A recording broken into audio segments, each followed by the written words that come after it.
শুভ সন্ধ্যা সবাইকে। HD homeo medical একাডেমির পক্ষ থেকে আমি স্বাগত জানাচ্ছি। আশা করি আপনারা সকলেই ভালো আছেন। আমরা বরাবরের মতন আজকেও হাজির হয়েছি নির্ধারিত ক্লাস অর্গাননের উপর।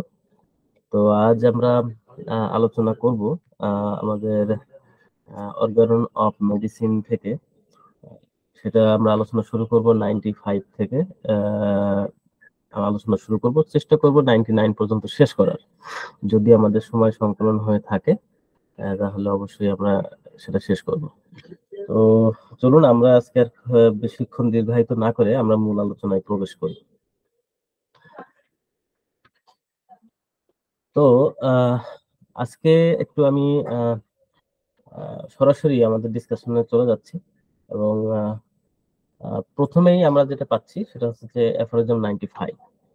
এখন অ্যাফোরিজম 95 যদি আমরা একটু পড়ি তো সেখানে আমরা দেখতে পারবো যে হ্যানিম্যান স্যার আমাদের একটা বিশেষ মুহূর্ত বা বিশেষ একটা ক্ষেত্রের কথা স্যার আমাদেরকে এখানে বলেছেন। সেটা কেমন?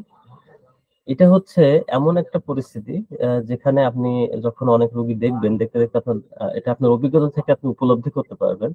আপনি এমন অনেক পেশেন্ট পাবেন যে পেশেন্ট আপনাকে তার মানে কষ্টের কথাগুলা, আপনার মূল যে কষ্টের কথাগুলো সেটা তো উনি বলছেন, কিন্তু আমরা নিশ্চয়ই জানি যে আমরা রোগীর ট্রিটমেন্ট করি, সেই ক্ষেত্রে হয়তো কোনো একটা কষ্টের কথা উনি কিন্তু বলছেন না আপনাকে, এবং ওই কষ্টগুলো খুব স্পেসিফিক হতে পারে যে ওইটাই আপনার ওষুধ নির্ধারণের ক্ষেত্রে সব থেকে বেশি আপনার সিদ্ধান্ত নেওয়ার ক্ষেত্রে আপনার সুবিধা হতো, বা আপনার সিদ্ধান্তে পৌঁছতে আপনাকে ওই লিডিং পয়েন্টটাই আপনার প্রয়োজন পড়তো।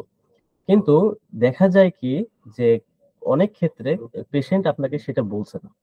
তো আমাদের হ্যানিম্যান স্যার এই অ্যাফোরিজমের মাধ্যমে সেই বিষয়ে আমাদেরকে সতর্ক করে দিচ্ছেন এবং আমাদেরকে উনি জানিয়ে দিচ্ছেন যেন আমরা এই বিষয়গুলো মাথায় রাখি। কখন? যখন আমরা কোনো পেশেন্টের কেস টেকিং করব, আমরা যখন কোনো পেশেন্টের আমাদের সামনে আসবে তাকে যখন পর্যবেক্ষণ করব তখন। এটা তখনই আপনি উপলব্ধি করতে পারবেন যখন আপনি নিয়মিত কেস টেকিং করবেন, দেখবেন। আপনার ভিতর থেকে একটা ফিল আসবে যে না, এই পেশেন্টের বোধহয় আরো কিছু থেকে যাচ্ছে, কিছু একটা মিসিং হচ্ছে। তো এটা আপনি তখন উপলব্ধি করতে পারবেন। তবে এই ক্ষেত্রটা মানে স্যার এখানে খুব স্পষ্টভাবে আমাদেরকে উনি দেখিয়ে দিয়েছেন যে কোন জায়গাটাতে আমরা এই ধরনের পেশেন্ট আমরা পেতে পারি, কোন কোন ক্ষেত্রে আমাদের কাছে এই ধরনের প্রবলেম আসতে পারে। এই বিষয়ে স্যার আমাদের এখানে বিস্তারিত বর্ণনা দিয়েছেন। তো এইখানে এই জন্য আমি লিখেছি যে চিররোগের ক্ষেত্রে মৃদু ভাবাপন্ন লক্ষণসমূহ অত্যন্ত গুরুত্বপূর্ণ এবং ঔষধ নির্বাচনে অত্যাবশ্যক। এখন মৃদু ভাবাপন্ন লক্ষণসমূহ, এই কথাটা আমি কিন্তু একটু মানে অন্য কালারে লিখেছি, কারণ এখানে এটা একটা খুবই গুরুত্বপূর্ণ কথা। এখানে মৃদু ভাবাপন্ন বলা হচ্ছে, অথচ এইটাই কিন্তু গুরুত্বপূর্ণ। তো যেটা মৃদু সেটা কেন গুরুত্বপূর্ণ? আবার এটাকেই এত বেশি ইমফ্যাসিস কেন করা হচ্ছে? কারণ এই লক্ষণটাই কিন্তু রোগীর ভিতরে আপনার পিকুলিয়ার, এটাই হচ্ছে খুব বেশি গুরুত্বপূর্ণ, বৈশিষ্ট্যপূর্ণ। কিন্তু রোগী এটা মনে করছে না। কেন মনে করছে না, কি কারণে মনে করছে না, সেই বিষয়গুলো আমরা যখন সূত্রটি পড়বো এবং এটাকে যখন সূত্রটিকে ভাগ করব, অ্যানালাইসিস করব, তখন আমাদের কাছে এই বিষয়গুলো অনেক সুন্দরভাবে ফুটে উঠবে। তো এখন এইটা কি শুধুমাত্র চিররোগের ক্ষেত্রে? না, এটা কিন্তু শুধু চিররোগের ক্ষেত্রে না, এটা অচিররোগের ক্ষেত্রেও এটা হতে পারে। তবে তুলনামূলকভাবে এটা চিররোগের ক্ষেত্রে বেশি প্রযোজ্য। কেন চিররোগের ক্ষেত্রে বেশি প্রযোজ্য? কারণ রোগী সাধারণত এই লক্ষণগুলোকে আমলে নেয় না। এই লক্ষণগুলোকে ফিজিশিয়ানকে বলতে আগ্রহ প্রকাশ করে না। এর কারণ হচ্ছে উনি অনেক আগে থেকে কষ্ট ভোগ করতে করতে আপনার কাছে এমন একটা পর্যায়ে পৌঁছেছে যখন উনি মনে করছেন যে এইটা আসলে উনার মূল কষ্টের কারণ না। হতে পারে। আবার এটা হতে পারে যে উনি হয়তো ভুলেই গেছেন যে আসলে মূল স্বাস্থ্যের উপলব্ধিটা কেমন ছিল। অথবা হতে পারে যে উনি এইটা যে কোনো একটা ধর্তব্যের বিষয়, এটাও যে উনার একটা কোনো সিম্পটম বা এটা যে উনার একটা কষ্টদায়ক উপসর্গ না, উনি সেটা মনে করছেন না। এটা মনে করছেন ওনার স্বাভাবিক জীবনেরই একটা প্রক্রিয়া। তো অনেকগুলো কারণই এখানে হতে পারে। তো সেই বিষয়গুলি আমাদের হ্যানিম্যান স্যার এখানে খুব চমৎকারভাবে আমাদের জ্ঞাতার্থে উনি লিপিবদ্ধ করে গেছেন। যখন অর্গাননটা মন দিয়ে উপলব্ধি করা হয়, পড়া হয়, তখন আসলে অনুভব করা যায় যে হ্যানিম্যান স্যার কত সূক্ষ্ম থেকে সূক্ষ্মতর জায়গাগুলো টাচ করে গেছে। উনার কাছ থেকে একটা পয়েন্টও মানে মিস যায়নি যে এই জায়গাটা হয়তো বাদ যেতে পারে। তারই একটা নিদর্শন হচ্ছে অ্যাফোরিজম নাম্বার 95। তো আসুন আমরা একবার একটু পড়ে ফেলি যে আমাদের এই অ্যাফোরিজমটাতে কি বলছেন স্যার। তো এখানে স্যার বলছেন ইন ক্রনিক ডিজিজ, অর্থাৎ আপনার চিররোগের ক্ষেত্রে the investigation of the sign of disease above mention, অর্থাৎ পূর্বে উল্লেখিত যে সমস্ত অনুসন্ধানের ক্ষেত্রে যে ধরনের সাইন নেওয়ার কথা উনি বলেছেন, অর্থাৎ আমরা যদি ইতিপূর্বে যে আমরা অ্যাফোরিজম গুলো শেষ করে আসলাম, সেখানে আমরা বিভিন্ন ক্ষেত্রে আমরা কিন্তু দেখেছি যে স্যার বিভিন্ন পয়েন্টের কথা বলছেন, বিভিন্ন ক্ষেত্রের কথা বলছেন, আপনাকে কোন ক্ষেত্রে কি ধরনের সিদ্ধান্ত নিতে হবে সে বিষয়গুলো কিন্তু অনেক পূর্বে আলোচিত হয়েছে। তো ওই ক্ষেত্রগুলো খুব যথাযথভাবে আমরা মেনটেন করার পরেও কি বলছেন, and of all of others, এবং আরো অন্যান্য যেগুলো আছে, must be pursued as carefully and circumstantially, অর্থাৎ অত্যন্ত যত্ন সহকারে সেই পূর্বে উল্লেখিত লক্ষণগুলো মেনে চলে বা মান্যতা দিয়ে এবং সেগুলোকে পুঙ্খানুপুঙ্খভাবে অ্যাজ পসিবল যতটা সম্ভব পুঙ্খানুপুঙ্খভাবে আমরা আমলে নিয়ে and the most minor peculiarities must be attended to, আমরা নিব। নেয়ার পরেও দেখা যাচ্ছে যে এই ওটাগুলো তো আমরা নিবই, নেয়ার পরবর্তী ধাপ এইটা কি বলছে, partly because in this disease they are the most characteristic note please the most characteristic sir এখানে বলছেন, এবং দিস ডিজিজ বলতে স্যার এখানে মেনশন করেছেন ক্রনিক ডিজিজকে, যে এই এই লক্ষণগুলাই হয়তো খুব বেশি গুরুত্বপূর্ণ হবে এবং বৈশিষ্ট্যপূর্ণ হবে and least resemble those of acute disease, এবং অচির রোগের ক্ষেত্রে এটা একটু কম গুরুত্বপূর্ণ। And if a cure is to be effected they can not be too accurately noted, যে না এটা আমাদের খুব বেশি প্রয়োজন নেই, এটা নোট করার দরকার নেই এমনটি মনে করলে হবে না। Partly because the patient become so used to, খেয়াল করুন এখানে বলছে so used to their long suffering that they pay little or no heed to the lesser accessory symptom, অর্থাৎ এখানে স্যার বলতে চাচ্ছেন যে এর একটা কারণ হচ্ছে যে পেশেন্ট হয়তো তার দীর্ঘদিনের রোগ ভোগের কারণে এটাকে খুব বেশি এটা গুরুত্বপূর্ণ মনে করছে না। এবং এখানে একটা শব্দ কিন্তু এসেছে অ্যাক্সেসরি সিমটম। অ্যাক্সেসরি সিমটমটা কি এটা আমি সূত্রটা পড়ি, তারপরে এটা নিয়ে আমি কথা বলবো। Which are often very pregnant with meaning, অর্থাৎ এখানে প্রেগনেন্ট যে স্যার ওইটার গুরুত্বটা বোঝাতে চাচ্ছেন, যেটাই কিন্তু এবং ব্র্যাকেটে দিয়েছেন ক্যারেক্টারিস্টিক অর্থাৎ বৈশিষ্ট্যপূর্ণ বা চরিত্রপূর্ণ, মানে এটা খুবই গুরুত্বপূর্ণ ওই সিমটমটাই, কিন্তু উনি এটা তো অভ্যস্ত হয়ে গেছেন। Often very useful in determining the choice of remedy, দেখুন এখানে বলছেন স্যার এইটাই খুবই বেশি গুরুত্বপূর্ণ ছিল, কেন, আপনার determining the choice of remedy, আপনার ওষুধ নির্বাচনের ক্ষেত্রে খুবই গুরুত্বপূর্ণ ছিল, and regard them almost and as a necessary part of their condition, most as health, the real feeling of which they have well nigh forgotten in the sometimes 15 or 20 years of suffering, অর্থাৎ patient 15 থেকে 20 বছর এটা suffer করতে করতে ভুগতে ভুগতে হয়তো এই জিনিসটা ভুলতে বসেছে, বা এটা মানে এটা কখনোই মানে ভুলার কাছাকাছি উনি পৌঁছে গেছেন, এটাকে মনেই করছেন না উনি। কিন্তু আপনাকে কতটা সূক্ষ্ম দৃষ্টি সম্পন্ন হতে হবে যে স্যার এই বিষয়টাও আমাদেরকে দৃষ্টিতে আনছেন যেন আপনি পেশেন্ট ভুল করতে পারে কিন্তু আপনি যেন ভুল না করেন, and they can scarcely bring themselves to believe that this accessory symptom, এবং তারা ওনারা প্রায়ই মানে খুবই কম এই জিনিসগুলো নিজ থেকে আপনাকে বলবে, this greater or less deviation from the health state can have any connection with their principal malady, অর্থাৎ তাদের মূল রোগের সাথে যে এই ছোট্ট একটা উপসর্গ বা এই এই যে একটা মানে সেটা তাকে হয়তো খুব বেশি পীড়া দিচ্ছে না, মূল যে কষ্টের সাথে সাথে এটা হয়তো কনকমিটেন্ট হতে পারে, বা এটা আসলে এক পাশে আছে, তার দৃষ্টিতে এটা এক পাশে, এটা ওইটার সাথে যেটা কোনো সম্পর্ক থাকতে পারে মূল কষ্টের সাথে, এটাও রোগী কিন্তু মনে করছেন না। তো এইরকম যদি ক্ষেত্র হয় সেই ক্ষেত্রে আমরা কি করতে পারি সেই বিষয়ে কিন্তু স্যার এখানে আমাদেরকে নির্দেশনা দিচ্ছেন।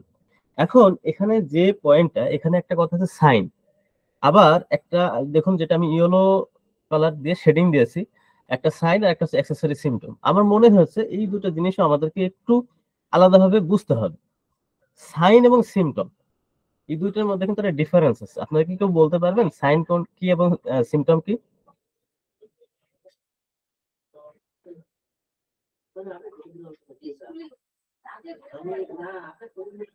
আচ্ছা, যদি এটা আপনাদের জানা না থাকে আমি বলে দিচ্ছি। সেটা হচ্ছে সিম্পটম হচ্ছে ওইটা যেখানে হচ্ছে পেশেন্ট নিজ থেকে আপনাকে তার লক্ষণগুলো বলছে। এটা হচ্ছে সিম্পটম। আর সাইন হচ্ছে ওইটা যেটা পেশেন্ট বলছে না, বাট আপনার ডাক্তার সেটা অবজার্ভ করে নিচ্ছেন বা ডাক্তার যেটা দেখতে পাচ্ছেন সেটাকে বলা হচ্ছে সাইন। এখন আসি অ্যাক্সেসরি সিম্পটম। অ্যাক্সেসরি সিম্পটম বলতে ওই সিম্পটমকে বোঝানো হচ্ছে, এটার আবার দুইটা পার্ট আছে। একটা হচ্ছে যে পেশেন্টের অ্যাক্সেসরি সিম্পটম, আর একটা হচ্ছে আপনার মেডিসিনাল অ্যাক্সেসরি সিম্পটম। তো অ্যাক্সেসরি সিম্পটম যেটা পেশেন্টের, সেটাকে বলা হচ্ছে কোনটা, যে লক্ষণটা পেশেন্ট হয়তো অনেকদিন ভুগতে ভুগতে ভুলে যাচ্ছে, যেটা ওনার উনি ভুলে যেতে বসেছেন, এগুলোকে বলা হচ্ছে অ্যাক্সেসরি সিম্পটম। আর মেডিসিনাল ক্ষেত্রে, মেডিসিনের আবার অ্যাক্সেসরি সিম্পটম কি, এটা দেখা গেছে যখন প্রুভিং করা হয় কোনো মেডিসিন, তখন দেখা যাচ্ছে যে খুব কমন কিছু ওষুধ আসছে, মানে সিম্পটম প্রকাশ পাচ্ছে, যে টিমের পরে এটা প্রুভিং করা হচ্ছে সেখানে কমন সিম্পটম গুলো আসছে। আর কিছু কিছু আছে খুব বিচ্ছিন্ন। এটা হতে পারে আমরা প্রুভিং এর সময়, আবার হতে পারে আপনি কোনো পেশেন্টকে যখন প্রয়োগ করেছেন কোন একটা ওষুধ, তার সিম্পটম সিমিলারিটি মিলায়ে ওই ওষুধের কারণে তার ভিতরে নতুন কোনো সিম্পটম আসছে, তো সেটাকেও অ্যাক্সেসরি সিম্পটমের আয়তায় আনা হচ্ছে। আমাদের হোমিওপ্যাথিতে অসংখ্য সিম্পটম আছে, কিন্তু জেনারেল সিম্পটম আছে। তো এরকম অনেক ক্লাসিফিকেশন আছে, পিকুলিয়ারিটি পিকুলিয়ারিটি আছে, পিকুলিয়ার সিম্পটম আছে, আপনার স্ট্রাইকিং সিম্পটম আছে। এরকম অনেক ধরনের সিম্পটমে কিন্তু ক্লাসিফিকেশন করা আছে। যদি কখনো সুযোগ হয় পরবর্তীতে এটা নিয়েও একটা ক্লাস নেওয়া যেতে পারে। তো আসুন আমরা এই অ্যাফোরিজমের সাথে আমরা যেটুকু জানা প্রয়োজন অন্তত সেটুকু ধারণা নিয়ে পরবর্তীতে একটু আগাই, এবং এই অ্যাফোরিজমটাকে আরো একটু আমরা গভীরভাবে বোঝা এবং জানার চেষ্টা করি। আচ্ছা, এখানে আমি যেটা রেখেছি যে এই যে বললাম মৃদু ভাবাপন্ন মানে সিম্পটম বা লক্ষণ, তো এটা কিছু বৈশিষ্ট্য আছে। আপনি কি দেখে বুঝবেন যে এটা আসলে মৃদু ভাবাপন্ন লক্ষণ, বা এটা আপনার মানে কি কি আছে? সেজন্য আমি এখানে কিছু আ বৈশিষ্ট্য এখানে কিছু একত্রিত করেছি। যেমন হতে পারে সেটা স্বাস্থ্যের প্রকৃত অনুভূতি বিস্তৃত হয়ে গেছে। কে? পেশেন্ট। কেন? যেমন ধরুন নিদ্রাহীনতা। পেশেন্ট দীর্ঘদিন যাবৎ রাত্রে ঘুম হয় না। এটা, এই যে তার ঘুম হয় না, এটাতেই উনি এমনভাবে অভ্যস্ত হয়ে গেছেন। এটা স্বাস্থ্যের যে একটা প্রকৃত নিয়ম হচ্ছে তার রাত্রে ঘুম হবে, এটা হয়তো উনি ভুলেই গেছেন। কিন্তু এটা আপনার হয়তো আ সিম্পটমটা আপনি যদি জানতেন বা আপনি যদি নিতে পারেন, তাহলে এইটা হয়তো আপনাকে আরো বেশি সহায়তা করবে। এই কারণে কিন্তু এটা পেশেন্ট হয়তো আপনাকে বলছে না। কারণ এটা উনি মনেই করছেন না, যেটা মানে উনার যে স্বাস্থ্যের প্রকৃত যে বৈশিষ্ট্যটা যে রাত্রে ঘুমাবে, এটা উনি প্রয়োজন মনে করছেন না। এরপরে কি হতে পারে? কষ্টকর উপসর্গ সমূহকে অসুস্থতা মনে না করা। অর্থাৎ কষ্টকর যে উপসর্গ, যেটা তাকে সবসময় পীড়া দিচ্ছে। কারণ যেহেতু উনি বহুদিন থেকে বিভিন্ন কষ্টে আপনার কাছে জর্জরিত এবং উনি অনেকদিন থেকে ভুগছেন, তাহলে উনার হয়তো মেজর যে কষ্টটা আছে, সেই কষ্টের সাথে এই কষ্টটা খুব একটা পীড়া দিচ্ছে না। বা এটাকে উনি তখন আর এটা অসুস্থতার একটা অংশ হিসেবেই মনে করছেন না। সেটাও হতে পারে। যে না, আমার এটা কোনো অসুস্থতা না। এটাই বোধহয় স্বাভাবিক। এরকম ভাবতেই পারেন। বিকৃত লক্ষণসমূহ এটা কখন হতে পারে? যেমন ধরুন আ আপনি মেক্সিমাম ক্ষেত্রে যদি আপনি পেশেন্টদের ক্ষেত্রে জিজ্ঞাসা করেন যে আপনার পায়খানা কেমন হয়? উনি স্বাভাবিকভাবে অধিকাংশ ক্ষেত্রে কিন্তু এমনটাই বলে যে হ্যাঁ, ভালো হয়। কেন হয়? কেমন ভালো হয় আপনি যদি জিজ্ঞাসা করেন যে আপনি বাথরুমে গেলে কত সময় লাগে? উনি কিন্তু বলতে পারেন ১০ মিনিট, ১৫ মিনিট, ২০ মিনিট, কারো, কারো দেখবেন ০.৫ ঘন্টা। অনেকে দেখবেন যে পেপার পেপার নিয়ে যায়, সেখানে পেপার পড়ে। এটাই কিন্তু উনি এমনভাবে অভ্যস্ত হয়ে গেছেন যে এইটা বোধহয় উনার মানে একটা পার্ট লাইফ এর, হ্যাঁ? উনি ওখানে বসে পেপার উনাকে পড়া লাগে এবং উনি পেপার না নিয়ে গেলে উনার হয়তো বাথরুম হচ্ছে না। অনেকেই আমরা শুনেছি আগেকার দিনে যে সিগারেট না খেলে তার বাথরুম হতো না। সে টয়লেটে বসেই ২-৩ টা সিগারেট তার শেষ করা লাগে। কিন্তু সুস্থ মানুষের বাথরুমের নিয়ম হচ্ছে ২ থেকে ৩ মিনিটে তার সবকিছু শৌচকার্য সহ সবকিছু কমপ্লিট হয়ে যাওয়ার কথা। সর্বোচ্চ ৫ মিনিট। তাহলে এই যে বিষয়গুলো, এগুলো যেন আমাদের দৃষ্টি না এড়ায়, এজন্য কিন্তু স্যার এই অ্যাফোরিজমটা আমাদের সামনে এনেছেন। এরপর কি বলছেন যে বিকৃত লক্ষণসমূহ স্বাভাবিক স্বাস্থ্যের অংশ মনে করা। সেটা কেমন? যে দেখা যাচ্ছে যে একটা পেশেন্ট উনি এসেছেন আপনার কাছে কোনো একটা কষ্ট নিয়ে। কিন্তু উনার একটা আ উনার একটা মেন্টাল একটা প্রবলেম রয়েছে যে উনি হয়তো কি করতেছেন, উনার হাতটা বারবার উনি ওয়াশ করেন এবং বহুক্ষণ ধরে ওয়াশ করেন। এবং উনার মনে হয় এটা উনি খুব স্বাভাবিক এবং হাত এভাবেই বোধহয় ওয়াশ করা উচিত। কিন্তু এইটা যে ওনার একটা বিশেষ কিছু নির্দেশ করছে এটা হয়তো উনি আপনাকে বলার প্রয়োজনই মনে করছেন না। কিন্তু এইটা আপনাকে কিন্তু ফাইন্ড আউট করে নিতে হবে। এরপরে কি রয়েছে যে লক্ষণ সমূহের সাথে অভ্যস্ত হয়ে যাওয়া বা আপনার দেখা যাচ্ছে যে তার জীবনেরই এটা অংশ মনে করা। এই যে যেটা বললাম ধরেন হাত ধোয়ার বিষয়টা, উনি কিন্তু এটাকে এমন ভাবে ওনার সাথে মিলিয়ে নিছেন যে উনি মনে করছেন যে না এটা স্বাভাবিক আছে। বরঞ্চ যে ব্যক্তি হাত আমার মতন দীর্ঘ সময় না ওয়াশ করে, আমার মতন মানে বারবার ওয়াশ না করে, সে বোধহয় তার হাতে অনেক ময়লা থাকে, তারা বোধহয় অনেক নোংরা। তার কাছে কিন্তু চিন্তাটা ভিন্ন হতে পারে। কিন্তু এই যে একটা অস্বাভাবিকতা, এটা কিন্তু আমাদেরকে অবশ্যই আমলে নিতে হবে। মূল কষ্টের সাথে এ সকল উপসর্গের কোনো সম্পর্ক থাকতে পারে। অর্থাৎ এইখানে যেটা বলতে চাচ্ছি যে পেশেন্ট মনেই করছেন না যে তার যে উনি যে কষ্টটা নিয়ে এসেছেন তার সাথেও যে এই কষ্টটা কোনো সম্পর্ক থাকতে পারে, এটা উনি আসলে প্রয়োজন মনে করছেন না। এজন্য উনি আপনাকে হয়তো বলছেনই না বিষয়টা।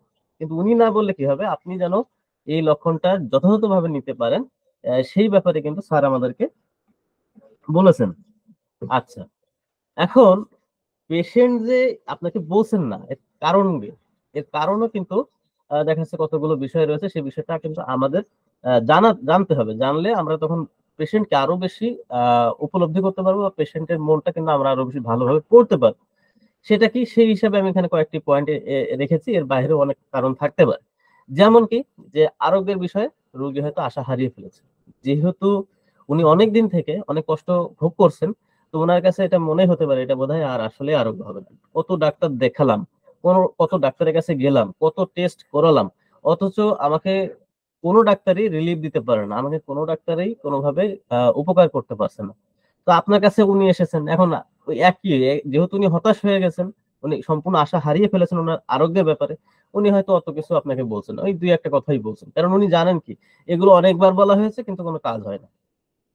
কিন্তু আপনাকে উনার পয়েন্ট অফ ভিউ থেকে উনি হয়তো এটা মনে করছেন। কিন্তু আপনার সঠিক কেস টেকিং করার লক্ষ্যে আপনাকে কিন্তু তার কাছ থেকে আপনার প্রয়োজনীয় যে লক্ষণগুলো আছে সেই বিষয়গুলো কিন্তু অবশ্যই আপনাকে আদায় করে নিতে হবে।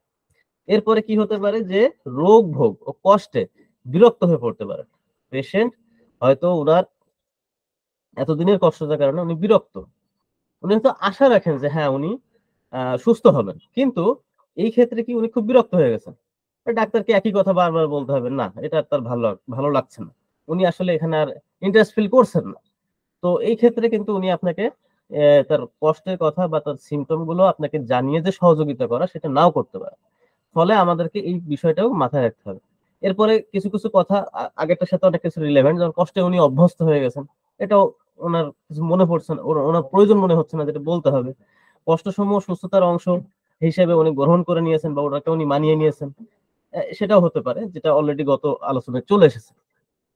এবং সর্বশেষ যে জিনিসটা যে পরিবেশগত বিষয়। পরিবেশগত বিষয়টা কেমন? পরিবেশগত বিষয়টা কিন্তু খুবই ইম্পোর্টেন্ট। অর্থাৎ আপনার এটা এমন একটা ক্ষেত্র যে ক্ষেত্রে দেখা যাচ্ছে পেশেন্ট যে এনভায়রনমেন্ট এ আছে, ওই এনভায়রনমেন্টটাই হচ্ছে এই ধরনের ডিজিজের মানে উৎপাদনের ক্ষেত্র বা ঐরকম পরিস্থিতিতে থাকলে একটা পেশেন্ট এই ধরনের ডিজিজে আক্রান্ত হতে পারে। তো সেই ক্ষেত্রে উনি কিন্তু মনে করতে পারেন যেহেতু ওই পরিবেশে উনি আছেন এবং দেখা যায় কি যে ওই ধরনের পরিবেশে যখন একাধিক মানুষ উনার যারা সাথে আরো অন্যান্য যারা থাকেন তারাও ওই পরিবেশে থাকার কারণে তাদেরকে হয়তো একই ধরনের সিম্পটম অ্যারাইজ করছে।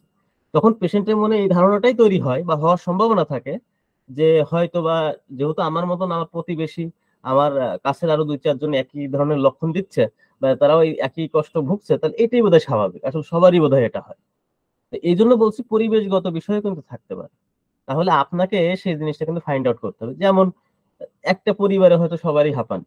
তো যে শিশুটা নতুন হচ্ছে সে যদি ছোটবেলা থেকেই দেখে তার বাবা-মা সবারই হাঁপানি, তার ভাই-বোনের হাঁপানি। তো উনি মনে করতে পারে ওই বাচ্চা বা ওইটা তার ভেতরে একটা ধারণা গ্রো আপ করতে পারে যে না এটাই বোধহয় স্বাভাবিক। কিন্তু এটা যে স্বাভাবিক না, সেই বিষয়টা তার উনি বুঝতেছেন না। এইজন্য আপনাকে কিন্তু এই জিনিসটা কিন্তু ফাইন্ড আউট করতে হবে যে এটা হতে পারে। আপনার যে সমস্ত দেখা যাচ্ছে যে বিশেষ করে ড্রাইভার মহল এদের ভিতরে একটা কিন্তু খুবই প্রবণতা থাকে আ আপনার প্রস্টিটিউশন যেখানে সেখানে এই সমস্ত জায়গাতে যাওয়া বা বহুগামিতার তাদের ভিতরে একটা প্রবণতা থাকে। তো এই যে ড্রাইভার মহল ওদের ফ্রেন্ড সার্কেল কি সবই কিন্তু ড্রাইভারই হয়। এবং তাদের যেহেতু মেন্টালিটি একরকম তারা হয়তো আমি কাউকে কিন্তু হেয় করে বলছি না, জাস্ট একটা উদাহরণ হিসেবে বলছি। হতে পারে এমন। তো সেই ক্ষেত্রে যেটা হতে পারে তারা পরিচিত ২-৫ টা ফ্রেন্ড যারা আছে তাদের ওই প্রায়ই দেখে যে কি ব্যাপার? হ্যাঁ, তার হয়তো আপনার প্রাইভেট পার্টে তার আসিল হচ্ছে, কোন একটা শ্যাঙ্কর হয়েছে।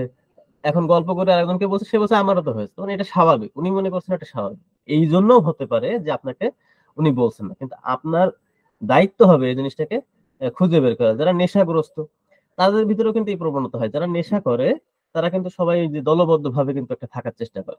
এবং তারা দেখা যাচ্ছে যে একই ধরনের নেশা ওই একসাথে মিলে নিতে পারলে তারা এনজয় অনুভব করে, বা তারা দেখা যাচ্ছে যে আপনার এই জিনিসটাতে এতটাই অভ্যস্ত হয়ে পড়ে যে তারা মনে করে যে এটা যেহেতু আমার ফ্রেন্ডের হচ্ছে, আমারও হচ্ছে, এবং সবারই বোধহয় এরকমটাই হয়ে থাকে। তো সেই জন্য এই জিনিসটা কিন্তু খুবই ইম্পর্টেন্ট যে আমরা যেন অবশ্যই যখন সিম্পটম নিব তখন এই বিষয়গুলো আমরা যেন আমাদের আমলে নিয়ে থাকি। আচ্ছা, এখন আমি এখানে একটা জিনিস রেখেছি যে আপনি যে আহ, এই যে এত কিছু জানলেন, তাই না, যে একটা পেশেন্ট বহুদিন কষ্ট ভোগের পরে আপনার কাছে এসেছে, তখন উনি এই সমস্ত সিমটম গুলো আপনাকে বলছে না, কিন্তু আপনি এগুলো নিচ্ছেন, আপনি জানলেন, কিন্তু এই যে আপনি নিবেন সেই ক্ষেত্রে কিন্তু আপনাকে অবশ্যই কিছু মানে সতর্কতা মেনটেন করে তাকে প্রশ্ন করা উচিত, বা আপনি সেভাবে করে যাইতে পারেন। সেটা কি তার বাসস্থান সম্পর্কে আপনি একটু জানতে পারেন যে সেটা আসলে কোনো পজিশন কিনা, বা সেখানে ওই যে ইনভায়রনমেন্টাল যে বিষয়টা বললাম তার খাদ্য সম্পর্কে। হ্যাঁ, তো এইটা হতে পারে, যেমন দেখা যাচ্ছে যে বাসস্থানে কি হতে পারে, সে ধুলাবালু যুক্ত স্থানে থাকতে পারে, তার উনি যেখানে ধরো স্যাঁতসেঁতে খুবই মানে পরিবেশ যেটা সেখানে। তো এইরকম জায়গাগুলো যদি থাকে তাহলে তো তার প্রতিনিয়ত ওইটাতে তার কষ্ট হচ্ছে, কিন্তু ওটা তো ওই পরিবেশে সে থাকছে, তখন কিন্তু এই বিষয়গুলো, এই ছোট ছোট বিষয় কিন্তু এগুলো কিন্তু তখন ভূমিকা রাখছে আপনার রোগ আরোগ্যের ক্ষেত্রে বাধা হিসেবে কিন্তু থাকছে। খাদ্যের ক্ষেত্রে কি হতে পারে, আপনার কাছে একজন ওবেসিটি নিয়ে একজন আসছেন, একটা পেশেন্ট ধরুন। এখন উনি ছোটবেলা থেকেই উনি ওনার পছন্দের খাবার হয়তো জাঙ্ক ফুড। উনি হয়তো আপনার পিৎজা, বার্গার, হ্যাঁ, এই সামোসা, এই ধরনের খাবার উনি খুবই পছন্দ করেন, এবং ওনার ফ্যামিলি সবাই তাকে প্রোভাইড করেছে, উনি এটাকেই তার জীবনের অংশ মনে করতেছেন। কিন্তু ওবেসিটিতে এটা একটা যে বড় ধরনের প্রবলেম, এটা উনি মনেই করছেন না, এটা হতে পারে। তো সেই জন্য আপনাকে কিন্তু এই বিষয়টা মানে আমলে নিতে হবে। কাজকর্ম হয়তো কোনো ইন্ডাস্ট্রিতে উনি কাজ করছেন, ওই ইন্ডাস্ট্রির যে কোনো একটা ইনগ্রিডিয়েন্ট তার সাথে কোনো রিয়াক্ট থাকতে পারে। তাহলে এই বিষয়গুলো কিন্তু আনতে হবে। ভয় এটা কিন্তু খুবই ইম্পর্টেন্ট, এবং ম্যাক্সিমাম ক্ষেত্রে পেশেন্টদেরকে যখন প্রশ্ন করা হয় তখন কিন্তু ওনারা বলে আবার ভয় কি, আমি তো আসছি আমার শ্বাসকষ্ট নিয়ে, আপনি ভয়ের কথা কি বলছেন, আমার ভয় কিসের? মানে যতগুলো কেস টেকিং করা হয় অনেক ক্ষেত্রেই এই সমস্যাটা ফেস করা হয় যে আপনার কোনো কিছুতে ভয় আছে কিনা। তো যাদের ভয় আছে তারা অনেকেই আছে, এমনটা পেয়েছি যে খুব সহজেই বলছে হ্যাঁ আমার তো অনেক কিছুতে ভয়। আবার অনেকে বলে না না আমার কোনো কিছুতে ভয় নেই। কিন্তু যখন তাকে একটু প্রশ্ন করা হয় তখন দেখা যায় যে আসলে তারও কিন্তু অনেক ভয় আছে। এবং এমনটাও হয়েছে উনি আসলে প্রয়োজনই মনে করছিলেন না যে এইটা তার বলতে হবে ডাক্তারকে। কারণ আমরা তো ওইভাবে করে সাধারণত মানুষগুলো যে চিকিৎসা পদ্ধতিতে অভ্যস্ত থাকে সেখানে কিন্তু এই ভয়টা তার টোটালিটি অফ সিম্পটম নিয়ে তো একটা ট্রিটমেন্ট করে না। ফলে ভয়টা যে তাকে বলতে হয় এটা উনিও জানেন না। তো সঙ্গত কারণে এইটা কিন্তু আপনাকে খুঁজে বের করতে হবে যে উনার কিসে ভয় থাকতে পারে। উনার কুকুরে ভয় থাকতে পারে, উনার বজ্রপাতে ভয় থাকতে পারে। অ্যাডাল্ট মানুষ, অথচ উনি আকাশে একটু মেঘ হলে, একটু বজ্রপাত হলেই উনি অত্যন্ত ভয় পাচ্ছেন। তাহলে এই জিনিসগুলো কি আপনাকে কিন্তু খুবই স্পেসিফিক রাস্তা দেখিয়ে দিচ্ছে, মেডিসিনের রাস্তা। তো সঙ্গত কারণে এই বিষয়গুলো কিন্তু আপনাকে সতর্কতার সাথে পেশেন্টের কাছ থেকে নিতে হবে। অনুরূপভাবে ঘুমটাও কিন্তু আপনাকে আনতে হবে। এখন তাহলে ডাক্তার হিসেবে আমরা জানলাম, কি কি জানলাম, যে আমাদের কাছে কোনো একটা পেশেন্ট আসতে পারেন যিনি অনেকদিন থেকে কোনো একটা কষ্টে ভুগতেছেন, এবং এতই বেশি উনি বিভিন্ন জায়গায় ছোটাছুটি করেছেন যে উনি এখন আশা হারিয়ে ফেলেছেন, হতাশ হয়ে গেছেন, বা কষ্ট যন্ত্রণা এমনই তার এখন আগেকার যে পূর্বে স্বাস্থ্য ছিল সেই স্বাস্থ্যের সাথে বর্তমান স্বাস্থ্যের কোনো মিল নেই, বা উনি যে মূল সুস্থতার যে বৈশিষ্ট্যগুলো সেগুলো উনি ভুলতে বসেছেন, ফলে অনেক কিছু আপনাকে বলছেন না। তো এখন এরকম একটা পেশেন্টের ক্ষেত্রে আপনি যখন কেস টেকিং করবেন তখন আপনাকেও কিন্তু কিছু সতর্কতা তো আপনি অবলম্বন করলেনই, সে বিষয়গুলো আপনি আরো ভালোভাবে ইনভেস্টিগেট করলেন, কিন্তু কতগুলো বিষয় রয়েছে সেই বিষয়গুলো কিন্তু আপনাকে বর্জনও করতে হবে। অর্থাৎ এজ এ ফিজিশিয়ান আপনাকে কেস টেকিং করার সময় এই বিষয়গুলোও আপনার আমলে নিয়ে সেটাকে অ্যাভয়েড করে যেতে হবে। কি, আপনি কেস টেকিং করেছেন, করার পরেও আপনি অনেক তথ্যই পেয়েছেন, অনেক সিমটমই পেয়েছেন, এখন কোন একটা পয়েন্ট হয়তো বাদ পড়ে যাচ্ছে, যেটা হয়তো সরি এই ধরনের পেশেন্টের ক্ষেত্রে কোন একটা পয়েন্ট বাদ পড়ে যাচ্ছে, কিন্তু আপনি মনে করছেন যে না আমি স্যাটিসফাইড, আমার আর দরকার নাই, আমার আর প্রশ্ন করে লাভ নেই। হয়তো আপনার মনের ভিতরে আহ, আসছে যে একটা প্রশ্ন করি বা এই জিনিসটা জানার চেষ্টা করি, কিন্তু আপনি করলেন। এরকমটি যেন না হয়। আবার এমনটি যেন না হয় এটা করতে গিয়ে যে আপনি ও মানে সঠিক জায়গায় পৌঁছে গেছেন ঠিকই, কিন্তু আবার আপনি অতিরিক্ত প্রশ্ন করার কারণে আপনাকে হয়তো এমন কোনো একটা কথা রোগী বলে বসলো, আপনি আবার ঘুরে গেলেন, মানে মূল জায়গা থেকে সরে গেলেন। তো এই জিনিসটা আসলে আমাদেরকে যখন পেশেন্ট দেখতে দেখতে আমরা অভিজ্ঞ হয়ে যাব, আশা করি এই জিনিসটা তখন আমাদের মানে আয়ত্তে চলে আসবে। কখন আমাদেরকে থামতে হবে আর কখন আমাদেরকে আরো একটু আগাতে হবে। এই বিষয়টা আমরা তখনই উপলব্ধি করতে পারি। এরপর কি উপেক্ষা করা। যে কোন একটা জিনিস হয়তো রোগী আপনাকে বলছেন, কিন্তু আপনি অত জিনিসটাকে গুরুত্ব দিচ্ছেন না। উনাকে স্টপ করে দিচ্ছেন। এরকমটা যেন কখনো না হয়। উনার কথাগুলো উনাকে সম্পূর্ণরূপে বলতে দিতে হবে এবং আপনাকে আ সেই জিনিসগুলো নোট ডাউন করতে হবে, প্রয়োজনীয় অংশটুকু। এরপরে কি অলস্যপরায়ণতা। যে আপনি নিজেই মানে মানে ক্লান্তি বোধ করতেছেন যে, "না আমি আর নিবো না" বা আপনি আপনার আর ভালো লাগছে না। এরকমটি যেন আপনার ভেতরে না হয়। এই ধরনের বৈশিষ্ট্যগুলো আপনাকে বর্জন করতে হবে। তারপরে কি আছে যে আপনি হঠাৎ কোন একটা ওষুধ নির্বাচন করে বসলেন। না আপনি কেস চেকিং করতে, করতে আপনার হঠাৎ মনে হলো না এটা বোধহয় এই পেশেন্টেরই হবে। আপনার যে আরো কিছু ক্রস চেকিং এর ব্যাপার আছে, আপনাকে যে আরো বেশি নিশ্চিত হওয়ার কোনো ইস্যু আছে, সেই বিষয়টাকে আপনি জানা সত্ত্বেও হয়তো আপনি এখানে এভয়েড করলেন। তাহলে কিন্তু আপনার মূল লক্ষ্য থেকে আপনি সরে যেতে পারেন বা আপনার মূল লক্ষ্যটা অর্জিত নাও হতে পারে। অনুরূপভাবে আপনি কোন কিছুর অনুমানও করে নিতে পারেন যে, না এটা বোধহয় এই পেশেন্টের এই লক্ষণগুলো বলছে, এটা এই পেশেন্টের এই মেডিসিনেরই হবে। এটা অনুমান করে নিলেন। না, এরকমটি করা যাবে না। এইজন্য এই ধরনের পেশেন্ট গুলোর কেস টেকিং যখন আমরা করব, তখন অবশ্যই এই বিষয়গুলো আমরা এভয়েড করব। যেন আমাদের মাধ্যমেও পেশেন্টের কাছ থেকে পেশেন্ট তো আমাদেরকে ক্ষেত্রে সহযোগিতা করছে না বা উনি হয়তো বলছেন না কোন গুরুত্বপূর্ণ কোন পয়েন্ট। কিন্তু আমাদের এই বৈশিষ্ট্যগুলোর কারণেও যেন আমরা আমাদের সেই জায়গা থেকে আমরা যেন পিছিয়ে মানে আমরা যেন ব্যর্থ না হই। আমরা যেন সেই জিনিসটা আ যেটা নেয়ার কথা পেশেন্টের কাছ থেকে সেই জিনিসটা যেন আমরা অ্যাচিভ করতে পারলাম না এমনটি যেন না হয়। তো আশা করি আমরা আজকে এই অ্যাফোরিজমটার এই প্রত্যেকটা জিনিস যদি আমরা মানি, তাহলে আমাদের কাছ থেকে এই ধরনের কোন পেশেন্ট আসলে আমরা প্রপারলি কেস টেকিং টা করতে পারব। আচ্ছা, এবার আসুন কি বলছেন যে অ্যাফোরিজম 96। তো অ্যাফোরিজম নাম্বার 96 এই ক্ষেত্রে আ যদি আমরা একটু এই অ্যাফোরিজমটা আমরা যদি একটু স্টাডি করি, তো সেই ক্ষেত্রে আমরা যে জিনিসটা পাই এই অ্যাফোরিজমে যেটা বলেছেন স্যার, সেটা হচ্ছে যে এখানে কতগুলো বৈশিষ্ট্যপূর্ণ পেশেন্টের কথা তুলে ধরেছেন স্যার। যে এই ধরনের বৈশিষ্ট্যের পেশেন্ট আপনার কাছে আসলে তখন আপনি আ কি ধরনের সিদ্ধান্ত নিবেন এবং আপনি কিভাবে এই পেশেন্টদের কেস টেকিং করবেন, এই জিনিসগুলার আপনার এখানে গাইডলাইন রয়েছে। তো সেটা কি ধরনের পেশেন্ট এখানে? এখানে দেখুন একটা মানে রেড কালার দিয়ে আমি এখানে কয়েকটা শব্দ আলাদা করেছি ইটালিক ভাবে। তার ভিতরে একটা গুরুত্বপূর্ণ শব্দ হচ্ছে হাইপোকন্ড্রিয়া।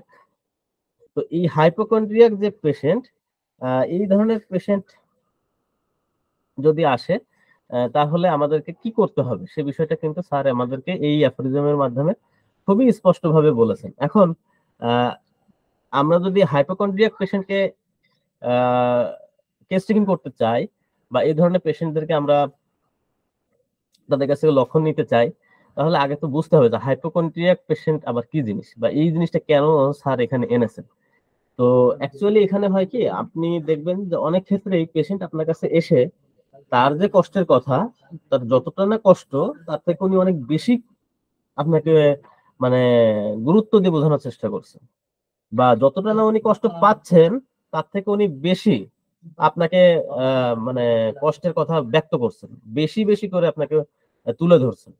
অর্থাৎ আপনার যেকোনো পরিস্থিতিতে উনার যে সাফারিংস টা এটাকে উনি অনেক বেশি আ কষ্ট দিয়ে হোক, তার গুরুত্ব দিয়ে হোক বা তার মানে আকুতি দিয়ে হোক, যেকোনো প্রকারে আপনার সামনে যতটা না তার হচ্ছে তার থেকে বেশি আপনাকে দেখাচ্ছে। অর্থাৎ অতিরঞ্জিতভাবে আপনার কাছে উপস্থাপন করছে। তো সেই ক্ষেত্রে আপনি কি করবেন? সেই বিষয়টাই কিন্তু স্যার এখানে নিয়ে এসছেন এবং এখানে যে ফুটনোট 88 আছে, সেখানে এই বিষয়টা আরো অনেক সুন্দরভাবে স্যার এলাবোরেট করেছেন। তো আসুন আমরা একটু ১ম এ একটু আমরা এই সূত্রটা একটু অ্যাফোরিজমটা একটু পড়ে নিই। তাহলে আমরা পরবর্তীতে এটা আরো ব্যাখ্যাতে যখন যাবো আরো বিষয়টা ক্লিয়ার হবে। এখানে কি বলছেন স্যার যে, beside this মানে আগে যেটা আমরা পড়লাম, এটার পাশাপাশি patient themselves differ so much in their disposition and disposition that some, especially the so-called hypochondriac and their person of great sensitiveness and impatience of suffering অর্থাৎ এই যে মানে সো কল্ড হাইপোকন্ড্রিয়াক, হাইপোকন্ড্রিয়াকে যদি বাংলা করা হয় তাহলে বিষণ্ণ প্রকৃতির কোন পেশেন্ট বোঝায়, বা হাইপোকন্ড্রিয়াকের এক্স্যাক্টলি যেটা মিনিং সেটা হচ্ছে যে এমন একজন ব্যক্তি যিনি কিনা তার কষ্টটা আপনার যতটা না তার কষ্ট তার থেকে বেশি উনি চিন্তা করেন, বা উনি অনেক বেশি উনার স্বাস্থ্য নিয়ে সচেতনতা। মানে আমরা তো প্রত্যেকটা মানুষের কি দায়িত্ব থাকে যে আমরা আপনার স্বাস্থ্য নিয়ে সচেতন থাকবো। কিন্তু হাইপোকন্ড্রিয়াক পেশেন্টের বৈশিষ্ট্য থাকে এটা যে উনি উনার স্বাস্থ্য নিয়ে অতি সচেতন, এবং উনার সচেতনতাটা এমন পর্যায়ে পৌঁছায় যে তখন আপনাকে মানে ওটা স্বাভাবিক থাকে না। অনেক ছোট বিষয়টাকে উনি অনেক বড় মনে করেন। তো এইটা নিয়ে বিস্তারিত আলোচনা আমাদের পরবর্তী স্লাইডে রয়েছে। আসুন আগে শেষ করি।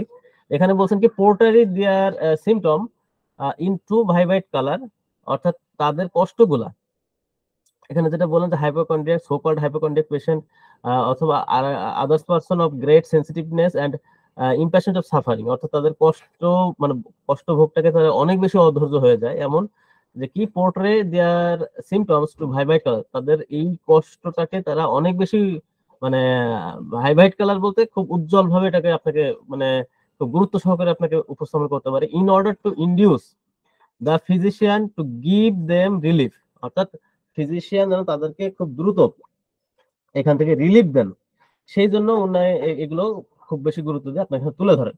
আচ্ছা, describe their element in exaggerated expression, অর্থাৎ অতিরঞ্জিত ভাবে আপনার কাছে এটা প্রকাশ করেন।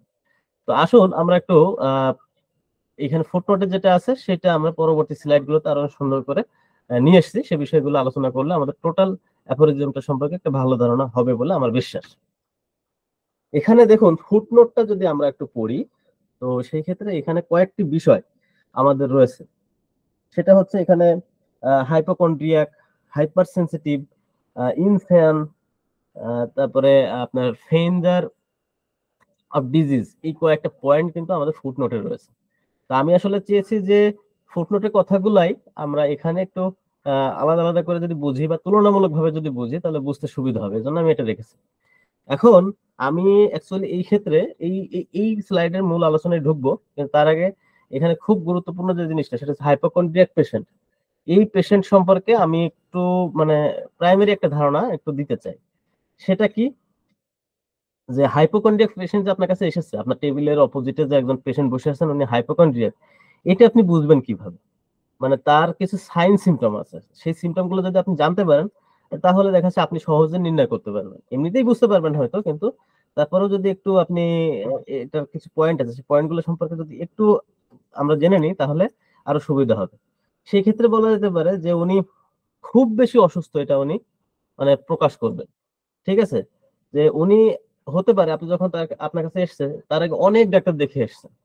এই যে বারবার ডাক্তার দেখানো, এই যে একটা প্রবণতা, মানে কি উনি উনার স্বাস্থ্য নিয়ে কিন্তু অনেক বেশি সচেতন, বা উনি মানে উনার স্বাস্থ্য নিয়ে অনেক বেশি দুশ্চিন্তাগ্রস্ত। উনি অনেক বেশি মানে এনক্সাইটি ফিল করেন উনার স্বাস্থ্য নিয়ে। এজন্য এখানে ওখানে ছুটাছুটি করেন। এরকম যদি আপনি ইতিহাস পান তাহলে আপনি কিন্তু বুঝবেন এটার ভিতরে একটা হাইপোকন্ড্রিয়াক একটা প্রবণতা রয়েছে। অর্থাৎ উনি স্বাস্থ্য নিয়ে অনেক বেশি দুশ্চিন্তা করেন। তো এমনও হতে পারে পেশেন্ট আপনার কাছে এসেছেন, আপনাকেই বলছেন যে আপনি আমাকে এই টেস্ট গুলো দেন। মানে উনি এতটা বিচলিত ওনার স্বাস্থ্য নিয়ে, বা এটাকে নিয়ে উনি এত বেশি দুশ্চিন্তা করতেছেন যে উনি নিজেই আপনি প্রয়োজন মনে করছেন, আপনি ফিজিশিয়ান, আপনি প্রয়োজন মনে করছেন, অথচ উনি বলতেছেন যে আমাকে এই টেস্ট গুলো দেন। তো এই যে সিমটম গুলো আছে এগুলো দেখলে কিন্তু আমরা মানে বুঝতে পারি যে এটা আসলে হাইপোকন্ড্রিয়াক পেশেন্ট। তারপরে আপনি জানতে পারলেন তার আসলে ঘুম হয় না। এটাও কিন্তু একটা হাইপোকন্ড্রিয়াক পেশেন্টের একটা বৈশিষ্ট্য থাকে। তারপরে কি আপনি জানতে পারলেন যে না উনি আরো কি করেন, যে উনার যে কষ্টটা আছে এটা নিয়ে উনি অনেক নেটে ঘাটাঘাটি করেন এবং উনি জানার চেষ্টা করেন। এই যে অনেক বেশি জানা, এটা তো মানে সঠিক না। যেকোনো জিনিসের তো একটা লিমিট থাকার দরকার আছে। কিন্তু উনি এইটা নিয়ে অনেক বেশি ভাবছেন। উনি এটা নিয়ে অনেক বেশি দুশ্চিন্তা করছেন। তাহলে এইটা কিন্তু একটা গুরুত্বপূর্ণ বিষয়। যে আপনি হাইপোকন্ড্রিয়াক পেশেন্ট তখনই হবে যখন তাদের ভিতরে এই প্রবণতাগুলো থাকবে। যেহেতু আমরা বিষয়গুলো একটু জানলাম, আশা করি আমাদের কাছে কোনো পেশেন্ট আসলে যদি এই বৈশিষ্ট্য আমরা পাই, তাহলে কিন্তু আমরা সহজে নির্ণয় করতে পারবো। এখন উনাদের ভিতরে এগুলো হয় কেন? হাইপোকন্ড্রিয়াক পেশেন্টের ভিতরে এই বৈশিষ্ট্যগুলো কেন ডেভেলপ করে? তারও কিছু কারণ রয়েছে। সে বিষয়টা আমার মনে হয় এখানে আমাদের একটু জানা প্রয়োজন। যেমন হতে পারে তার স্ট্রেস, তার কোনো মানসিক চাপ রয়েছে কোনো একটা কারণে, যেটাও হতে পারে। তারপরে কি তার ফ্যামিলিতে হয়তো কেউ মারা গেছে, অথবা কেউ সিরিয়াস অসুস্থ। এইটাও তাকে কিন্তু প্রভাবিত করতে পারে। যে না আমার ফ্যামিলিতে ওর এটা হইছে, আমার ভাইয়ের এটা হইছে, বা আমার চাচার এটা হয়েছে, তাহলে বোধহয় আমিও আক্রান্ত হব। তো উনার ভেতরে কিন্তু এটা মানে ডেভেলপ করতে পারে। তারপরে কি হতে পারে, উনি হয়তো ছোটবেলা থেকে কোনো কারণে নেগলেক্ট হয়েছেন, সেটাও হতে পারে। আবার অ্যাবিউজ হয় অনেক সময় আমাদের চাইল্ডরা। দেখা গেছে কি এই ধরনের ঘটনাও যদি অতীত ইতিহাসে থাকে সেক্ষেত্রে তার ভিতরে স্বাস্থ্য নিয়ে এ ধরনের একটা দুশ্চিন্তাগ্রস্ত সচেতনতা তৈরি হয়। এটা একটা সচেতনতা কিন্তু এটা দুশ্চিন্তাগ্রস্ত, এটা স্বাভাবিক না। তো এই জিনিসটা যদি আমাদের হয় তাহলে কিন্তু আমাদের বিষয়গুলো আমাদের আমলে রাখতে হবে। আবার কি কিছু, কিছু ক্ষেত্রে দেখা গেছে কি হাইপোকন্ড্রিয়াক পেশেন্টদের তাদের ভেতরে তো এই প্রবণতা রয়েছে কিন্তু এটাকে ট্রিগারও করে কিছু, কিছু জিনিস। সেটাও যদি আমরা একটু জেনে রাখি তাহলে হয়তো আমাদের জন্য আরো সুবিধা হবে। সেটা কেমন? উনি হয়তো কোনো ম্যাগাজিন পড়তেছেন, সেই ম্যাগাজিনে হয়তো উনার যে কষ্টটা সেই কষ্ট রিলেভেন্ট কিছু পেয়ে গেছেন। এই যে উনি এটা নিয়ে পড়তেছেন, পড়ে আরো বেশি দুশ্চিন্তা করতেছেন। অথবা একটু আগে যেটা বললাম নেটে উনি হয়তো এটা নিয়ে অনেক বেশি ঘাটাঘাটি করেন। মানে জানার চেষ্টা করেন কি হচ্ছে, কি না হচ্ছে মেলানোর চেষ্টা করেন। নিজের সাথে ওই রোগের বা ও নিজের কষ্টগুলোর সাথে এই সিম্পটম কোথায়, কোথায় আছে সেগুলো উনি খোঁজার চেষ্টা করেন। অতি দুশ্চিন্তা থেকে। হয়েছে হয়তো খুবই সিম্পল কিছু কিন্তু উনি অনেক কিছু ভেবে নিচ্ছেন। তো এগুলো কেন বলেছেন স্যার আমাদেরকে? কারণ পেশেন্ট এসে যদি আপনাকে পরিচালিত করার চেষ্টা করে তাহলে তো হবে না। আপনি যদি পেশেন্টের এই অতি বিষণ্ণতা দেখে তার হচ্ছে সামান্য একটা কষ্ট, আপনি তার আচরণে দেখতেছেন যে সে খুবই দুশ্চিন্তাগ্রস্ত। যদি এগুলো আপনাকেও প্রভাবিত যেন না করতে পারে, সেজন্য কিন্তু স্যার আমার ধারণা এই অ্যাফোরিজমটার অবতারণা করেছেন এবং আমরা যেন এই সমস্ত ব্যাপারে সঠিক রোগীর চিত্র নেওয়ার জন্য আমাদেরকে যেন বিচলিত করতে না পারে, আমরা যেন শান্তশিষ্ট ভাবে অ্যাকুরেট ভাবে আমরা যেন নিতে পারি রোগীর কষ্টগুলা, সেই জন্য স্যার আমাদেরকে এই অ্যাফোরিজমের মাধ্যমে এই সতর্ক বার্তা বলেন বা এই বিষয়ে আমাদেরকে জানানোর চেষ্টা উনি করেছেন। আচ্ছা, এরপরে কি দেখা যাচ্ছে আমরা একটু আসি এখানে যে জিনিসটা আমি তুলনা করেছি এখন একটু এই পয়েন্টে আসি। দেখুন হাইপোকন্ড্রিয়াক পেশেন্ট কি করছে যে পেশেন্টস ইমাজিনারি ট্রাভেল মানে উনি কল্পনা করে নিচ্ছেন যে উনার বোধহয় অনেক কিছু হয়ে গেছে। হ্যাঁ? যে উনার বোধহয় কোনো একটা বড় ধরনের ডিজিজ হয়েছে। একটু কাশি হচ্ছে, উনি ভাবছেন যে আমার কি টিবি হয়ে গেল কিনা, হ্যাঁ? বা আমার লাংয়ে খুব বড় ধরনের কোনো সমস্যা হয়ে গেল কিনা। তো দেখা যাচ্ছে যে উনি এটা নিয়ে ভেবে নিচ্ছেন অনেক কিছু। তো এই ধরনের পেশেন্টকে মানে উনাদের ভিতরে একটা কাল্পনিক একটা কিছু থাকে যেটা উনার আসলে বাস্তবে সেটা নেই। কিন্তু উনি এটা নিয়ে কল্পনা করেন বা উনি একটু মনে করেন যে উনার এই সমস্যা। এরপরে কি রয়েছে? Uh a person who is abnormally anxious about their health মানে এটাকেই হাইপোকন্ড্রিয়াক পেশেন্ট বলা হচ্ছে। যেমন তাদের ক্যান্সার, টিউমার এইগুলা। এবং এই ক্ষেত্রে যখন আপনার কাছে এই পেশেন্ট আসবেন, তখন আপনার কি করা উচিত? সে বিষয়ে কিন্তু আমাদের অ্যাফোরিজম নাম্বার 88 এ স্যার বলে গেছেন। সেটা আমি এখানে খুব সংক্ষেপে রেখেছি যে আপনি কোন ওষুধ দিবেন না। যেহেতু উনি অনেক বেশি করতেছেন অথবা আপনি তাকে প্লাসিবো দিয়ে কিছুদিন ওয়েট করবেন। যে না এটা আপনার ওষুধ, এটা নিয়ে আপনি সন্তুষ্ট থাকেন বা এটা নিয়ে আপনি দেখেন। তাতে করে হবে কি যেহেতু আসলে উনার প্রকৃত অর্থে ওই সমস্যাটা না। তো উনি এটা নিয়ে অনেক বেশি দুশ্চিন্তা করছেন। তো আপনার এই প্লাসিবোতে হয়তো উনি কিছুটা সন্তুষ্ট থাকলেন এবং প্রকৃত চেহারা একটা সময় রোগীর বা রোগচিত্র ফুটে আসলো তখন আপনি তাকে সঠিক ওষুধ দিতে পারলেন। এরপরে কি বলছে এই অ্যাফোরিজম 88 এ আরো রয়েছে hypersensitive. Hypersensitive disorder relates to having a extreme sensitivity to any of the 5 senses. অর্থাৎ আমাদের যে পঞ্চেন্দ্রিয় আছে এগুলো নিয়ে তার অনেক বেশি সেনসিটিভিটি থাকে। অর্থাৎ এটা আমাদের হচ্ছে যে হোমিওপ্যাথির খুবই গুরুত্বপূর্ণ একটা পয়েন্ট। বলা হচ্ছে শীলতা মানে সাসসেপ্টিবিলিটি যেটা আছে তো এটার সাথে এটা অনেকটা রিলেভেন্ট। তো এই ধরনের সমস্যাগুলো কি হয়?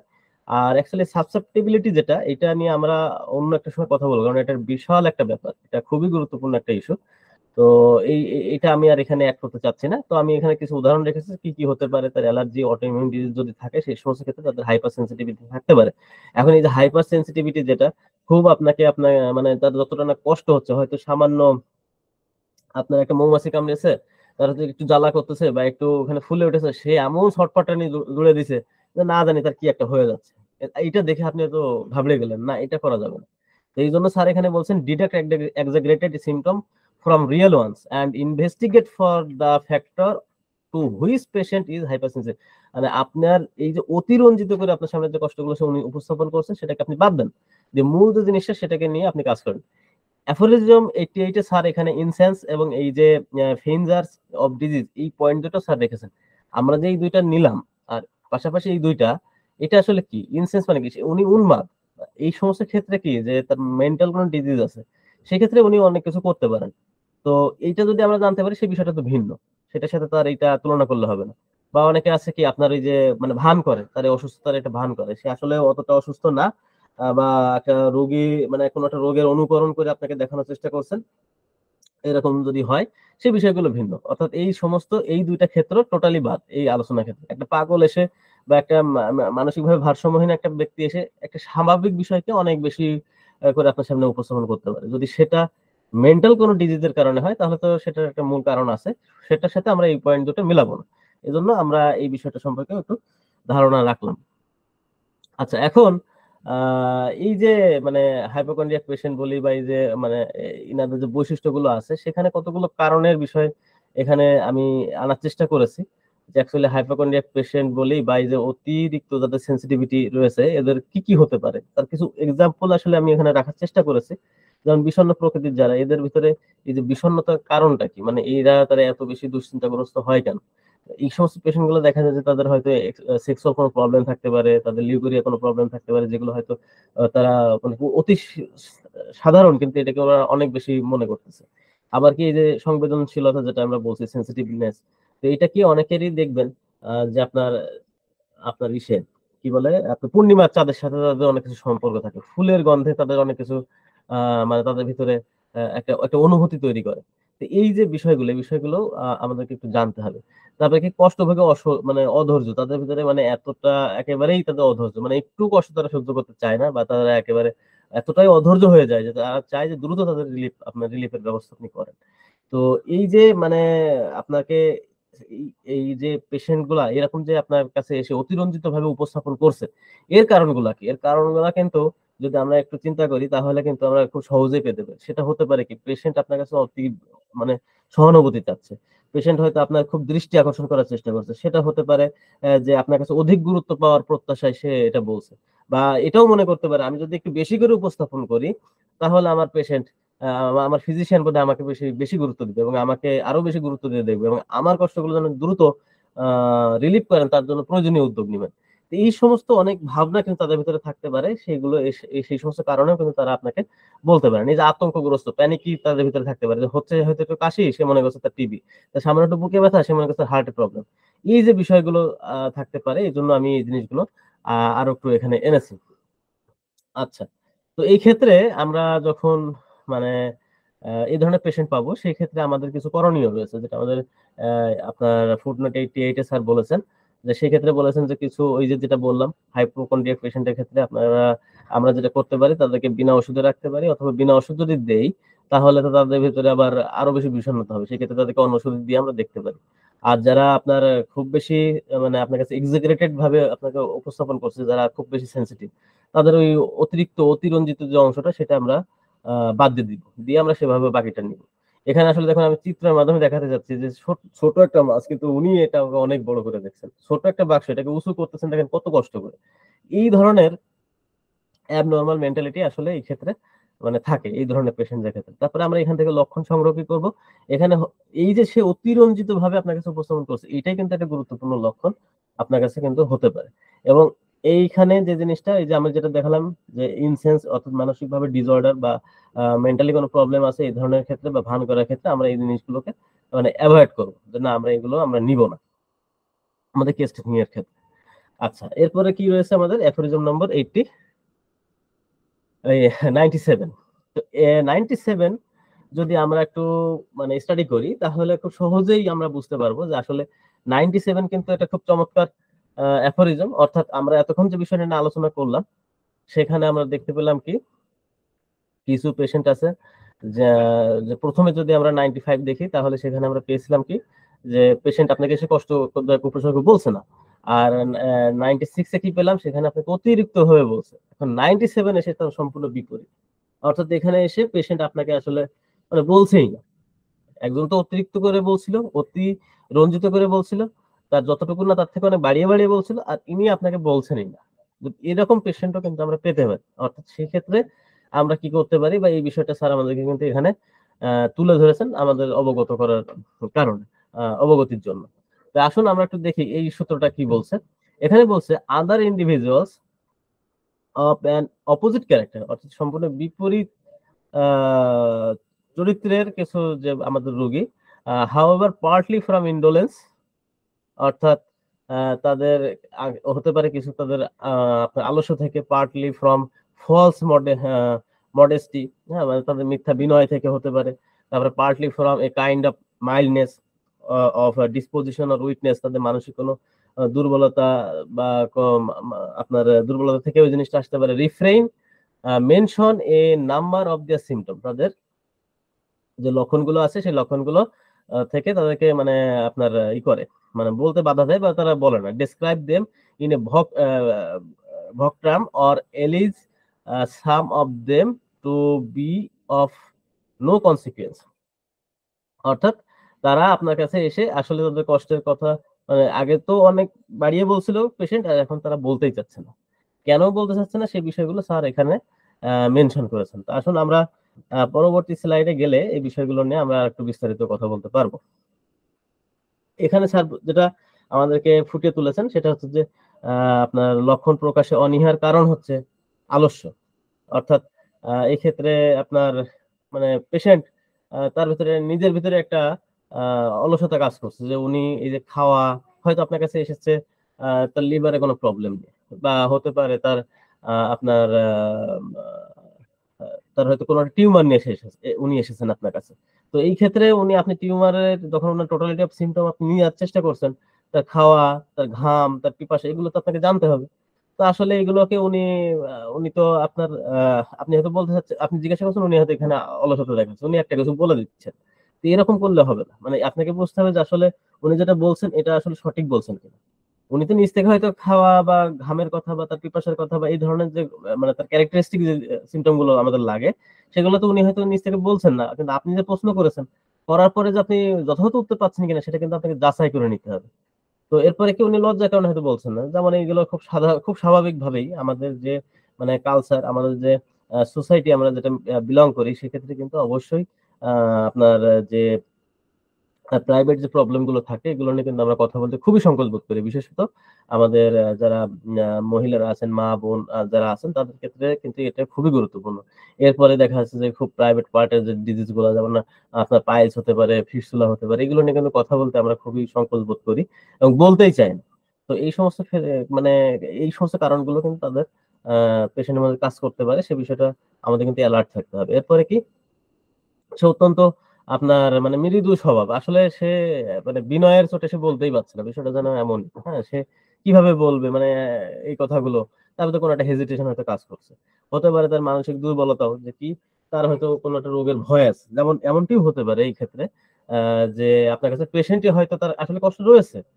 কিন্তু তার এই কষ্টটা এসে সে আপনার কাছে এমনভাবে উপস্থাপন করছেন যে উনি যেন আপনার কোনো কিছু হয়নি। হ্যাঁ? যে উল্টা আপনাকে হয়তো উনি বিভিন্ন ধরনের কথা বলা মানে এই যে উনি এটা করছেন এটা কিন্তু এক প্রকার ভান করা। কেন? যে উনি আসলে বোঝাতে চাচ্ছেন যে উনি খুব ভালো আছেন। মানে উনার ভিতরে একটা মানসিক দুর্বলতা কাজ করছে। উনার ভিতরে একটা ভয় কাজ করছে যে না আমার বোধহয় এই ধরনের এই কথাগুলো যদি বলি তাহলে যদি ডাক্তার মনে করে যে আমার অনেক বড় কিছু হইছে বা উনি যদি এমন কিছু বলেন। মানে উনার ভিতরে একটা অ্যাবনরমাল একটা আ বিষয় কাজ করে যে কারণে উনি আসলে এই বিষয়গুলো বলতে চান না।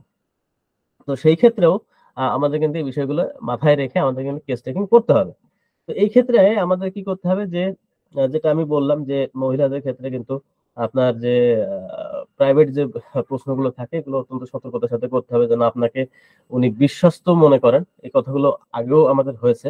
যেহেতু উনি যেন বিশ্বস্ত মনে করতে পারেন, উনি যেন আপনাকে ফ্রেন্ডলি মনে করতে পারেন, যেন আস্থার জায়গাটা আপনার পরে পান, তাহলেও কিন্তু উনি উনার কথাগুলো শেয়ার করতে পারবেন এবং সেই ক্ষেত্রে আপনি তার কাছ থেকে সঠিক লক্ষণগুলো নিতে পারবেন। তো গোপনীয় যে কষ্টগুলো আছে সেটা ওই যে যেটা বললাম পাইলস, আপনার ফিস্টুলা, ফিশার এই সংক্রান্ত যে বিষয়গুলো রয়েছে, সেই বিষয়গুলো নিয়ে কিন্তু আপনি তার কাছ থেকে তার উপলব্ধি দিয়ে যদি তার সাথে প্রশ্ন করতে পারেন তাহলে দেখবেন যে উনি আপনাকে কিন্তু বলছেন। মানে উনি আস্থার জায়গাটা পাচ্ছেন যে না আপনি আসলে উনার কষ্টটা ফিল করতেছেন। এরপরে কি হতে পারে যে মানে আপনাকে এই যে কথাগুলো যখন আপনি করবেন, মানে পেশেন্টকে যখন জিজ্ঞাসা করবেন, তখন সেক্ষেত্রে যেটা হতে পারে ডিরেক্টলি কোন কিছু প্রশ্ন না করে তাকে কিন্তু একটু প্যাসিভ মুড এ তারা কিন্তু আপনি প্রশ্ন করতে পারেন। অর্থাৎ আপনি একটু ঘুরায়ে বা একটু মানে আ একটু কৌশলে যদি আপনি জিজ্ঞাসা করেন তাহলে কিন্তু উনি আপনাকে কিন্তু সহজে এটা আপনাকে বলে দিবে। বা উনি তখন আপনাকে কিন্তু সে বিষয়টা শেয়ার করবেন। এবং সেটাই আপনার কেস টেকিং এর ক্ষেত্রে খুবই গুরুত্বপূর্ণ ভূমিকা রাখবে। তার আ খুবই সতর্ক থাকতে হবে এই সমস্ত ক্ষেত্রে। আপনাকে বলতে চাচ্ছে না কিন্তু আপনার হয়তো কোনো একটা অংশ তাকে একটু পর্যবেক্ষণ করার দরকার আছে। তার স্পর্শের দরকার আছে। তো সেই সমস্ত ক্ষেত্রে কিন্তু খুবই সতর্কতা অবলম্বন করতে হবে। বিশেষত মহিলাদের ক্ষেত্রে তো অবশ্যই যদি সম্ভব হয় একটা মানে নার্স বা মহিলা কোনো এক্সামিনার দিয়ে এটাকে টেস্ট করাতে পারেন। অথবা যদি এমন সিচুয়েশন হয় যে না আপনাকেই একটু অবজার্ভ করতে হচ্ছে, তো সেই ক্ষেত্রে অবশ্যই তার অভিভাবকের সম্মতি নিয়ে এবং তাদের সামনে সে বিষয়টা যেন হয়, যেন কখনোই এই জিনিসটাকে খারাপ দিকে আপনাকে উপস্থাপিত, মানে খারাপ ভাবে কেউ নিতে পারে এরকম ভাবে যেন উপস্থাপিত না হয়, সে বিষয়ে কিন্তু আপনাকে এই ক্ষেত্রে অ্যালার্ট থাকতে হবে। এরপরে কি রয়েছে যে মানসিক লক্ষণ যথাযথভাবে নিতে পারলে এখানে একটা খুব গুরুত্বপূর্ণ কথা, যদি আপনি মেন্টাল সিম্পটম গুলো যথাযথভাবে নেন তাহলে এই সমস্ত বিষয় কিন্তু এতটাও দেখার দরকার হয় না। রিসেন্টলি আমার অফিসের একটা পেশেন্ট, উনি আর কি ক্যাডার অফিসার, তো উনি পাইলসের প্রবলেম, তো উনি আমাকে বলছেন যে চিরঞ্জীব আমি তো এটা বেশ কষ্ট পাচ্ছি, তাহলে আমি কি একটা ছবি তুলে আপনাকে দেখাবো? দেখুন উনি কিন্তু এক্ষেত্রে সংকোচ বোধ করছেন না, কিন্তু আমার মনে হচ্ছে না এটা দেখার দরকার নেই। আমি যদি ওনাকে কেস টেকিং করি, আশা করি ওটা না দেখলেও, ওটা দেখার আমার অনেক ক্ষেত্রে দরকার আছে, কিন্তু এই ক্ষেত্রে আমার অন্তত প্রাইমারি স্টেজে আমার না দেখলেও চলবে।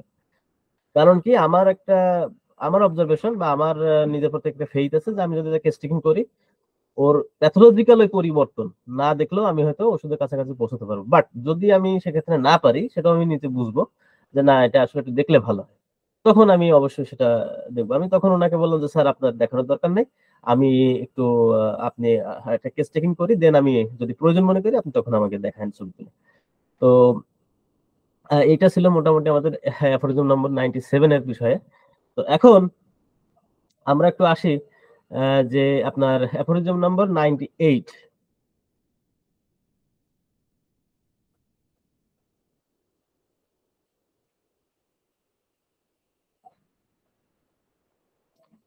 আচ্ছা, আমাদের প্রায় 11টা বেজে গেছে। আমরা কি আর কন্টিনিউ করব? ওভারলোডেড হয়ে যাচ্ছি। সরি। কঠোর কঠোর সাবজেক্ট তো, ওভারলোডেড হয়ে যাচ্ছি আর কি। আচ্ছা, আচ্ছা। না তাহলে যদি আপনারা মনে আমার করেন, মনে হয়, হ্যাঁ, পরবর্তী দিন থেকে মানে 98 99টা পরবর্তী দিনে যাই আর কি, ভালো আচ্ছা, হবে। আচ্ছা ঠিক আছে। আপনাদের এইজন্য আমি একটু জেনে নিলাম। যদি মনে হয় যে ওকে ফাইন, তাহলে আমি আলোচনাটা এখানেই শেষ করছি। আজকে যতটুকু আলোচনা হয়েছে, এই আলোচনার মধ্যে আপনাদের যদি কোনো প্রশ্ন থাকে, যদি কিছু জানার থাকে আপনারা কাইন্ডলি আমাকে করুন। আমি আসলে এর ভিতরে আপনাদের প্রশ্নগুলো নিতে চাই এখন।